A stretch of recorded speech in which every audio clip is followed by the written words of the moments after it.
Rien ne va plus chez De Vialet. Après avoir vu partir une flopée de son personnel ces derniers mois, c'est maintenant la finance qui ne tient plus. De Vialet est en crise et ça pourrait bien marquer la fin d'une belle histoire. Après plus d'une décennie de succès, la marque française qui symbolisait à elle seule la tech hexagonale, avec des investisseurs de renom comme Bernard Arnault, Xavier Niel ou Marc Simoncini, peinent aujourd'hui à passer le cap de l'après-Covid. Un plan d'expansion déconnecté de la réalité, avec des magasins en nom propre, ouverts à travers le monde, des armées de développeurs qui sortent un produit tous les 2 ans, et tout ça sans aucune volonté, semble-t-il, d'atteindre la rentabilité. De Vialet est maintenant à sec, car les investisseurs qui ont soutenu la marque ne veulent plus remettre au pot. Alors est-ce la fin de ce qui aurait pu devenir une entreprise française mythique, prouvant qu'il est possible de créer et industrialiser la technologie à grande échelle en France, malgré les obstacles posés par les gouvernements successifs de tous bords depuis plus de 40 ans, ou est-ce plutôt le symptôme d'un mal plus profond qui touche toute l'industrie? Pour comprendre, il faut se replonger dans l'histoire de l'AFI et du son en général.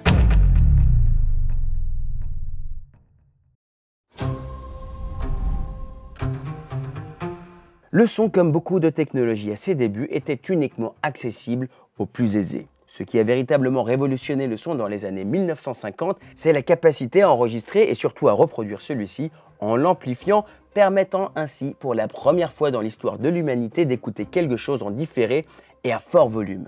Car là où les gramophones permettaient de reproduire du son en s'amplifiant passivement, les amplificateurs électroniques ont permis d'aller plus loin, en reproduisant le son plus fort que celui enregistré à l'origine. Les marques pionnières qui se sont lancées dans l'aventure du son en général et de l'hi-fi en particulier, à cette époque, que ce soit dans les amplificateurs ou les enceintes, sont d'ailleurs aujourd'hui reconnues comme des marques premium dans leur secteur. Je pense notamment à Macintosh, Marantz, JBL, Bose & Wilkins ou KEF. Avec le temps, les technologies et plaisirs autrefois hors de prix se sont démocratisés, notamment avec les premières fabrications de produits au Japon. De nombreuses entreprises s'y sont implantées pour bénéficier de coûts de production plus bas, que ce soit Denon ou Marantz dans le son ou Sega dans les bornes d'arcade et les jeux vidéo. Ces entreprises à l'origine américaine ont vu le potentiel de toucher un public plus large et de convertir ce public à leurs produits. En plus des entreprises américaines, celles du Japon comme Sony ou Epson ont évidemment aussi contribué à cette évolution. C'est ce qui a permis, durant les années 80, de véritablement démocratiser l'accès au son de qualité. Que ce soit à travers un baladeur, un ghetto blaster ou des enceintes hi-fi haut de gamme, chacun pouvait choisir son mode d'écoute. Mais peu importe le choix, à cette époque, le système audio était un signe distinctif permettant de montrer son statut et de définir qui l'on était à travers un simple objet. Depuis ses débuts, le système audio est resté un symbole de statut. Quand le lecteur MP3 est arrivé, les audiophiles de la première heure se sont insurgés contre cette hérésie, estimant que ce nouveau format dégradait totalement la qualité, la dynamique et l'expérience musicale. Mais pour la majorité de la population, ça n'avait pas d'importance. Il n'était plus nécessaire d'acheter des CD, des disques ou des cassettes, ni de compter sur un ami pour copier ou sampler des titres. Il suffisait d'avoir une connexion Internet, un lecteur MP3 et le tour était joué. Et le monde de l'hi-fi a survécu à cette période, car la polarisation était alors à son comble. D'un côté, une petite partie de la population, passionnée par le son et l'aspect statut symbolique, voulait montrer à ses pairs qu'elle maîtrisait un domaine technique. Comme un amateur de vin aime discuter de sa passion avec d'autres connaisseurs, il en allait de même pour ces passionnés de hi-fi.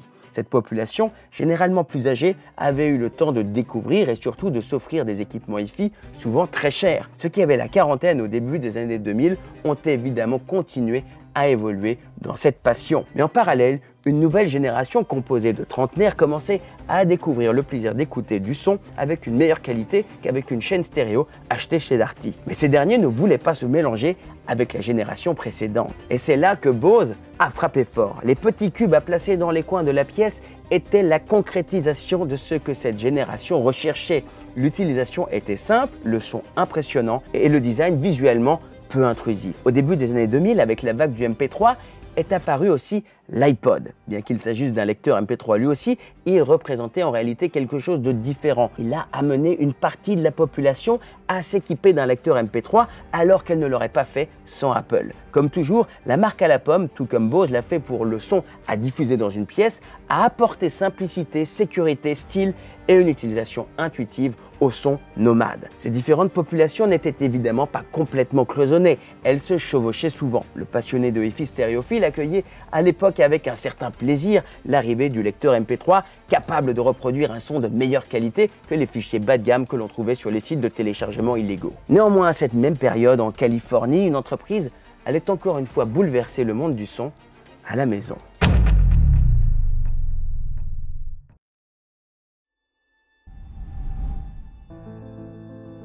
Quatre associés voient un changement arriver à toute vitesse. Qui aurait pu imaginer il y a 15 ans l'extraordinaire développement d'Internet? Internet se démocratise dans les foyers et devient de plus en plus rapide. Cela va changer radicalement la manière dont l'humanité consomme le divertissement à domicile, à commencer par la musique. Il travaille alors sur une technologie sans fil permettant de diffuser de la musique dans différentes pièces de la maison sans avoir à passer des câbles compliqués. Ce qu'on appelle le multiroom, c'est-à-dire l'écoute musicale dans plusieurs pièces de la maison, existait évidemment déjà, mais comme le son amplifié à ses débuts, c'était un plaisir réservé seulement aux plus aisés. Et ce que va faire Sonos sans le savoir au départ, va chambouler à tout jamais le monde du son à domicile. Au début, Sonos ne crée que des équipements qui se connectaient à des enceintes existantes, mais rapidement, les ingénieurs comprennent que l'expérience doit être plus simple, plus rapide. Ils prennent alors une décision audacieuse pour l'époque. Court-circuiter le modèle traditionnel de la vente de son. Ils décident d'intégrer l'ampli directement dans l'enceinte. C'est là que le public commence à réaliser la magie du procédé. On connecte l'enceinte et ça fonctionne. C'est juste magique. À l'époque, aucun autre système ne permettait de faire ça. En ce faisant, Sonos a ouvert une boîte de Pandore pour tous les acteurs historiques du secteur. Car à partir des années 2010, on commence à observer la mutation du monde du son.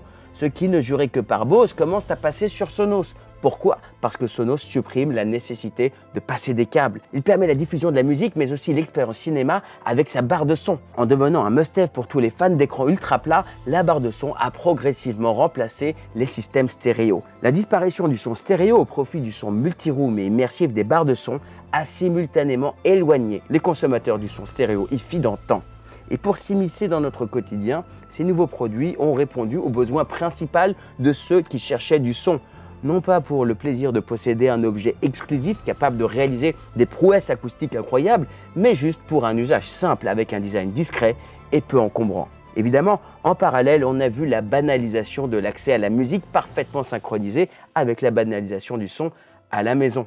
Avec Spotify, Deezer, Tidal ou Apple Music, le son est accessible partout, en quantité illimitée et en bonne, voire excellente qualité. Sauf que voilà, avec ces services, le son n'est plus une expérience comme celle qu'on avait avec les albums qu'on écoutait d'un bout à l'autre, ou même avec une sélection musicale que l'on faisait en achetant ou en téléchargeant des titres dématérialisés. Non, aujourd'hui, on consomme le son comme un contenu Instagram ou TikTok. Et cette tendance, c'est pas moi qui vais vous l'apprendre, ne fait que s'amplifier. Elle traverse toutes les générations, à l'inverse de la hi-fi qui, elle, reste de plus en plus plébiscitée par une fraction de la population, une fraction vieillissante. Une population qui ne trouve pas suffisamment de sang neuf dans ses rangs pour empêcher son inexorable déclin. C'est là qu'une entreprise française a été perçue comme un véritable espoir dans le domaine de l'hi-fi en France et même dans le monde entier. De Vialet a démarré son aventure non pas avec des enceintes connectées, mais avec des amplificateurs très haut de gamme et stylés aussi. Leur aventure débute en 2007, puis ils s'étendent dans le domaine du son plus accessible, entre guillemets, avec leur première enceinte Phantom en 2015. Et c'est un carton total, tout le monde en parle et tout le monde aime. Des investisseurs toujours plus gros investissent toujours plus d'argent. Ensuite, des versions plus abordables et plus compactes voient le jour, et enfin même des barres de son. Mais tout comme Bang & Olufsen à sa manière, De Vialet allait se faire piéger par son propre univers.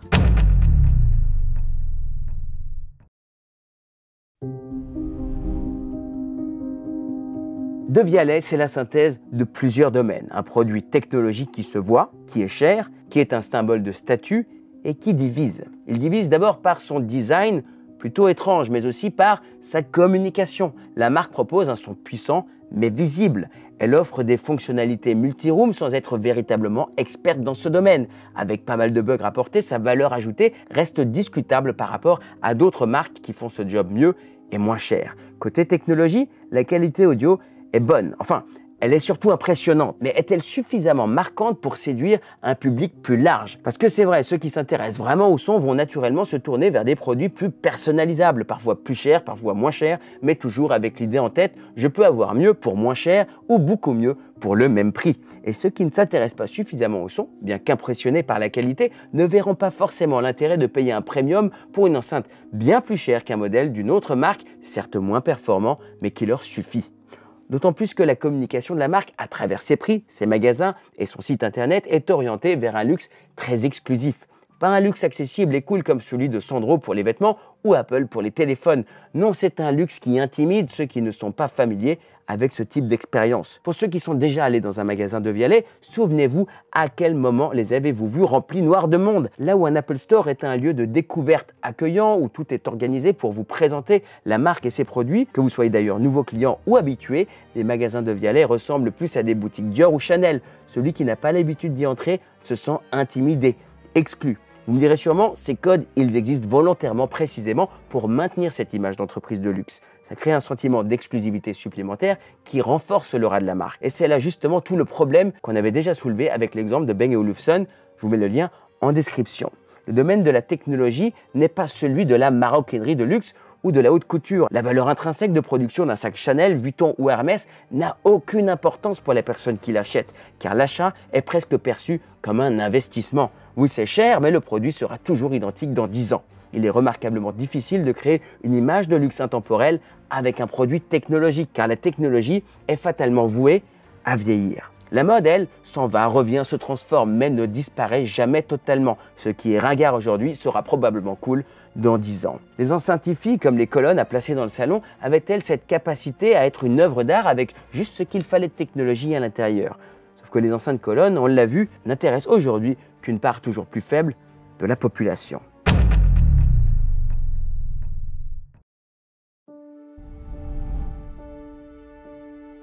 Le problème inhérent de la hi-fi, c'est qu'elle s'est ringardisée. Ringardisée parce que le son stéréo a de moins en moins d'intérêt dans un monde où il est possible de bénéficier d'un son riche et enveloppant à travers même un simple casque. Le monde est devenu toujours plus rapide, qu'on aime ou pas, qu'on soit d'accord ou non, le monde est passé dans l'instantanéité. Se poser pour voir un film, se poser pour lire un livre, se poser pour écouter un album entier en étant assis à un endroit précis sur son canapé pour entendre une scène sonore se former, qui est oui, magique à ressentir, mais prend tout simplement trop de temps, trop d'organisation et trop d'énergie à réaliser. Ce qu'a fait Sonos et d'autres marques qui ont suivi avec une proposition de valeur proche de celle-ci, c'est permettre à une vaste frange de la population de profiter d'un son riche, enveloppant et simple d'usage. En se démocratisant aussi largement, le son est devenu une commodité. Je le vois régulièrement lorsque j'échange avec des clients, beaucoup possèdent déjà un système audio multi-room, mais ne connaissent pas forcément la marque ou le modèle qu'ils possèdent. L'important n'est plus l'enceinte, c'est le son qui en sort et avec quelle facilité elle peut être employée. Voilà pourquoi toutes les marques d'enceintes ou d'amplis se sont engouffrées dans ce business. Et avec Apple et Google, l'usage est encore plus normalisé et standardisé. Car avec des fonctionnalités comme AirPlay d'Apple, l'utilisateur n'a même plus besoin de passer par l'appli dédiée d'une marque. Les enceintes se combinent entre elles et fonctionnent en symbiose sans même qu'elles aient besoin de venir d'une même entreprise. Le beau design est aujourd'hui devenu une base, pas une option. Une enceinte visible se vendra donc en fonction de sa capacité à donner un côté exclusif à travers son design et son positionnement tarifaire, sans l'être trop non plus, c'est-à-dire sans un design trop clivant ou un prix démesurément élevé par rapport à la valeur perçue par le consommateur. Cette ligne très fine et mouvante va devenir toujours plus difficile à tenir par des entreprises qui n'auront pas les moyens d'investir autant que les multinationales en place. Je parle notamment de Sonos, Denon, Yamaha ou Apple. Mon avis est que la hi-fi restera encore longtemps un domaine qui intéressera les jeunes et surtout les moins jeunes, mais qui malheureusement, sans trouver une manière de se réinventer, diminuera toujours plus, en tout cas tel qu'on voit la hi-fi aujourd'hui, c'est-à-dire avec deux enceintes colonnes placées dans une pièce d'écoute ou une pièce de vie. Alors, est-ce que De Vialet va disparaître? Je ne pense pas et je ne le souhaite pas, parce que ce qu'ils ont réussi à créer comme phénomène autour d'un produit qui justement est devenu aussi mainstream est remarquable. D'autant plus que les montants investis sont colossaux, il est très peu probable que la société puisse un jour fermer. Le pire qui puisse leur arriver, c'est d'être racheté par un fonds de pension qui tue leur capacité à innover pour en faire une simple vache à lait. À mon sens, et vous me direz que je prêche pour ma paroisse, mais c'est parce que j'y crois, eh bien c'est que je pense que l'avenir est dans l'intégration, car l'intégration restera toujours le luxe ultime impossible à copier est totalement personnalisée. Imaginez une gamme à la Sonos avec des enceintes connectées, mais pas que, avec justement la technologie de Vialec qui s'intègre dans l'intérieur, invisible au regard et totalement audible au niveau physique. Bon, si vous avez suivi cette vidéo jusqu'ici, c'est que clairement le sujet vous intéresse. Alors si vous voulez rêver vous aussi dans votre salon ou une pièce dédiée à la projection de films, de séries ou de jeux vidéo, utilisez nos configurateurs IOHC et IOHC privé pour créer votre projet home cinéma en quelques clics. Et puis dites-moi aussi surtout si vous êtes plutôt team hi-fi stéréo ou plutôt team multiroom ou bien les deux. Laissez vos avis en commentaire. Et si cette chute vous rappelle d'autres histoires dans le monde de la hi-fi, regardez cette vidéo sur la descente aux enfers de Bang & Olufsen, une autre marque emblématique qui n'a pas su faire rêver les nouvelles générations. Promis, vous allez adorer. Maintenant, prenez soin de vous. On se retrouve très vite dans une prochaine vidéo.